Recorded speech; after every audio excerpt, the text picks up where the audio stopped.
Road transport workers ഫെഡറേഷന്റെ 8ാം അഖിലേന്ത്യാ സമ്മേളനത്തോടനുബന്ധിച്ച് കെ.വി. ഹരിദാസ് നയിക്കുന്ന സംസ്ഥാന മധ്യമേഖലാ പ്രചരണ ജാഥയ്ക്ക് ഇരിങ്ങാലക്കുട ബസ് സ്റ്റാൻഡിൽ സ്വീകരണം നൽകി. അഖിലേന്ത്യാ തലത്തിൽ ഒരു വ്യവസായ ഗതാഗത നയം കൊണ്ടുവരാനും തൊഴിലാളികളുടെ ജീവിത സുരക്ഷ ഉറപ്പുവരുത്തുന്ന ക്ഷേമ പദ്ധതി വിപുലീകരിക്കണമെന്നും ജാഥയിൽ ആവശ്യമുയർന്നു. കെ. ഹരിദാസ് അധ്യക്ഷത വഹിച്ചു. കെ.എം. ബാബു, പി.കെ. സുരേഷ്, വി.എ. മനോജ് കുമാർ എന്നിവർ സംസാരിച്ചു.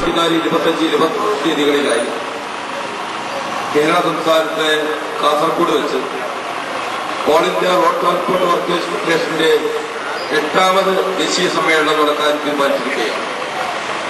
കേരള സംസ്ഥാനത്ത് ഇന്ത്യ രാജ്യത്തെ 28 സംസ്ഥാനങ്ങളിൽ നിന്നായി തെരഞ്ഞെടുക്കപ്പെട്ട 1000ഓളം പ്രതിനിധികളും 15 വിദേശ രാജ്യങ്ങളിൽ നിന്നുള്ള മോട്ടോർ വാഹന രംഗത്തെ നേതാക്കന്മാരും ഉൾപ്പെടെയുള്ള ഒരർത്ഥത്തിലൊരു സർവ്വദേശീയ സമ്മേളനം തന്നെ നമ്മുടെ ഇന്ത്യ രാജ്യത്ത് കേരള സംസ്ഥാനത്ത് കൊച്ചി കാസർഗോഡ് എന്ന പ്രദേശത്ത് വരുന്ന 24 മുതൽ 3 ദിവസം ചേരാൻ പോവുകയാണ്.